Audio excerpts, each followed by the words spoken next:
Bismillahirrahmanirrahim. Assalamualaikum warahmatullahi wabarakatuh. Baik, pertemuan selanjutnya kita akan membahas sebuah prinsip loop, yaitu prinsip pengulangan. Jadi pada dasarnya bahasa pemrograman Python juga mensupport perulangan, mensupport pengecekan. Jadi prinsip-prinsip pemrograman dasar yang kita temui di platform C++ maupun C, itu kita bisa temui juga di bahasa pemrograman Python. Untuk merefresh, jangan lupa adik-adik menginstal, mendownload, dan menginstal beberapa aplikasi ini, yaitu Python, Visual Studio Code, dan jangan lupa ekstensi Visual Studio Code, yaitu Python IntelliSense. Baik, kita kembali ke program sebelumnya, yaitu ini. Kemudian kita akan masuk ke pemrograman menggunakan bahasa pemrograman looping. Nah, kita memiliki branchs yang isinya 3 variabel ini. Kita ingin mengisi branchs ini dari luar. Kalau kita perhatikan, branchs ini kita isi dari dalam. Hardcode. Istilahnya kita mengcodingnya melalui coding yang kita tuliskan.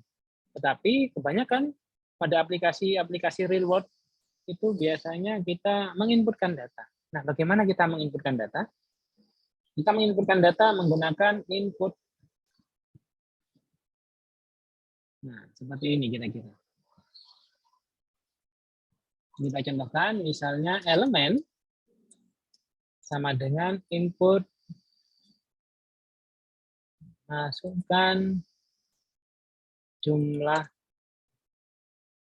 masukkan data Anda. Kemudian bagaimana data ini bisa masuk ke dalam branchs? Maka kita perlu yang namanya sebuah pengulangan. Tapi sebelumnya kita tentukan dulu. Sebelum menentukan inputnya, kita tentukan dulu jumlah bilangan yang akan kita masukkan. Seperti contoh, jumlah panjang data branchs-nya. Contohnya seperti ini. Masukkan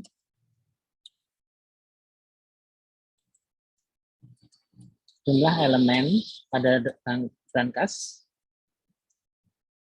Ini kita namakan jumlah. Kemudian setelah kita dapat jumlah, kita bisa melakukan proses iterasi. For each in range.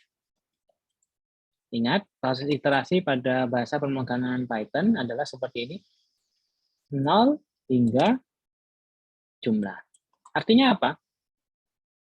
I itu akan dimulai dari 0, 1, 2, 3, dan seterusnya hingga maksimal jumlah yang kita masukkan.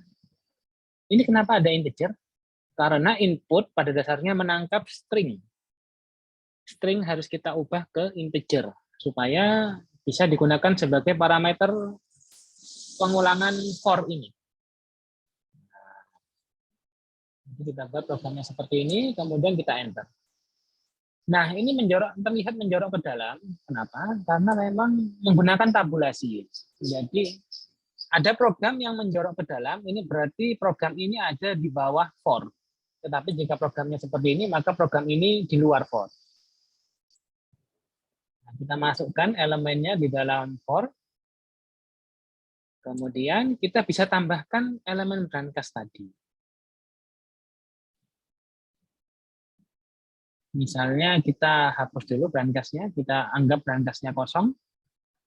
Masukkan data, kemudian bagaimana memasukkan ke dalam branchs, kita bisa menggunakan program berikut. Elemen, branchs, titik, append. Nah, elemen kita masukkan satu persatu. Kemudian di akhir kita, di luar for, kita bisa print branchs.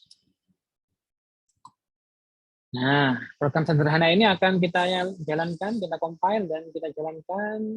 Kemudian kita bisa tampil, lihat di bawah ini, masukkan jumlah elemen, misalnya 5, masukkan data Anda, data kita adalah, oh maaf, jadi ini kurang spasi ya, biar nampak baik ketika ditampilkan.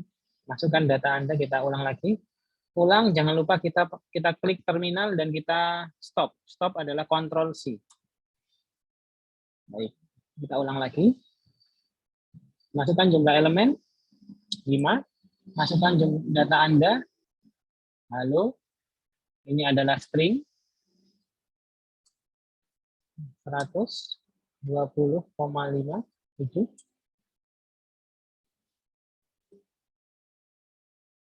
Oke, misalnya.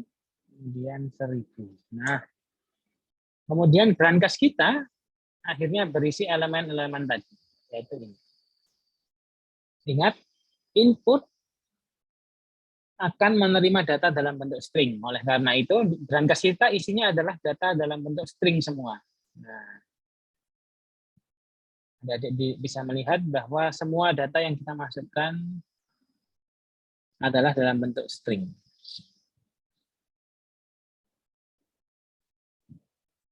Baik, kita akan masuk, kita tingkatkan fungsionalitas program kita. Misalnya kita ingin mengaplikasikan sebuah timer di dalam pemrograman kita. Kita bisa mengimport sebuah library pada bahasa pemrograman Python, yaitu time. Kemudian kita panggil sebagai tm, misalnya. Bagaimana kalau ini kita ingin menampilkan elemen dari bahasa pemrograman ini? Kita ingin menampilkan secara satu persatu dalam delay tertentu. Misalnya kita buat program di sini di bawahnya, if i in range 0 jumlah,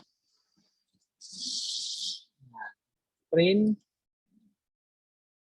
brankas i. Ini kita hapus. Kemudian kita ingin ada delay di situ. Jadi kita masukkan time.sleep 1. Artinya apa? Oh maaf, kita panggil time tadi sebagai tm. Jadi kita panggil tm.sleep. Nah, ini fungsi agar komputer itu akan tertidur. Kita mengistirahatkan resource dari prosesor. Ketika kita run, kita cek lagi ya. Misalnya 4, oh maaf. Kita masukkan di terminal 4, masukkan jumlah elemen 4, masukkan data Anda, halo, 1000, 1,2, dan jos. Nampak seperti ini, jadi outputnya akan ditampilkan line per line, satu per satu, item per item, elemen per elemen. Nah, seperti itu. Pemrograman bahasa seperti ini secara programming sesuai dan sudah benar, akan tetapi realitanya program menggunakan script itu jarang kita eksekusi. Mengapa? Karena pada dasarnya program menggunakan script ini kurang baik. Karena mengistirahatkan komponen prosesor, komponen core, komponen thread di dalam sebuah sistem komputasi itu akan membuang-buang resources. Oleh karena itu, pada komputer klasik, pemrograman seperti ini kurang baik karena dia akan menghambat kinerja multitasking dari sebuah prosesor. Misalnya pada komputer single core yang masih thread-nya terbatas, bisa jadi ketika sleep, ketika kita ingin menggerakkan kursor, kursornya akan nampak patah-patah. Karena thread prosesor dipaksa untuk tidak aktif atau sleep. Akan tetapi pada komputer modern, karena thread prosesor sudah sangat kompleks dan bervariasi multi-thread, maka kita bisa melakukan proses multitasking meskipun ada satu thread yang sleep selama 1 detik. Akan tetapi seperti yang saya jelaskan tadi, program script ini kurang baik untuk diaplikasikan. Oleh karena itu, kita biasa menggunakan program yang lain. Misalnya seperti ini. Kita punya variabel sebelumnya. Sebelumnya sama dengan pm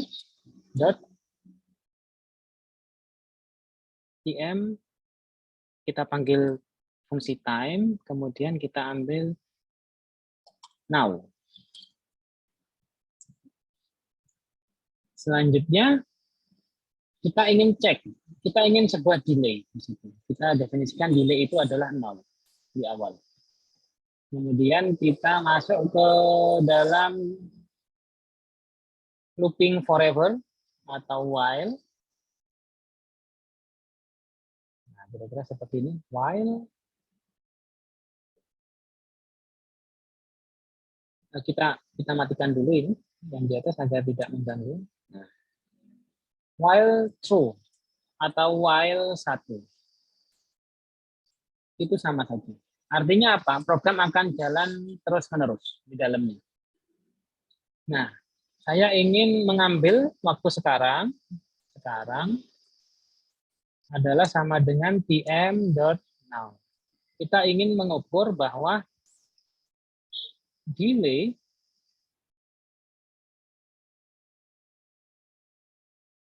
itu sama dengan pm.now dikurangi, delay sama dengan sekarang dikurangi sebelumnya. Nah, maaf sebelumnya. Nah, kita ingin mengukur sebenarnya if delay yang sekarang ini sudah sama dengan 1. Artinya apa? Berarti sudah 1 detik. Jika sudah 1 detik, maka kita bisa print hello world. Nah, kemudian kita reset variabel sebelumnya ini. Sebelumnya adalah waktu saat ini. Nah, di sini program kita sudah berakhir. Jadi ini kita namakan program B. Ini kita namakan program A.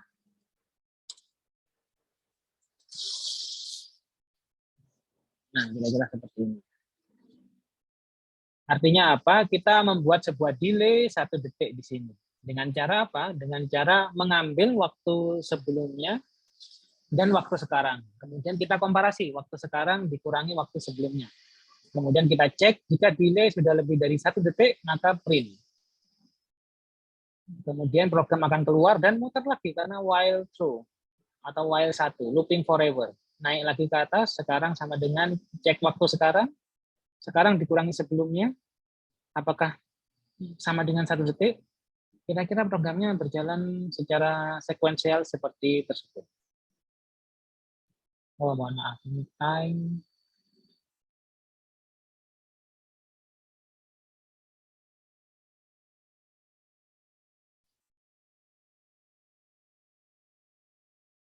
Maaf, ini bukan now, tapi time. Nah, time. Kita run kembali. Akhirnya program yang kedua ini, program B, kita akan mengeprint sebuah variabel hello world, konstanta hello world dalam delay dengan delay 1 detik. Nah, tugas adik-adik adalah menggabungkan program A dan program B. Jadi, pada pertemuan selanjutnya kita akan bahas bagaimana proses penggabungan program A dan program B. Nah, itu saja mungkin yang bisa kami sampaikan. Terima kasih banyak. Wassalamualaikum warahmatullahi wabarakatuh.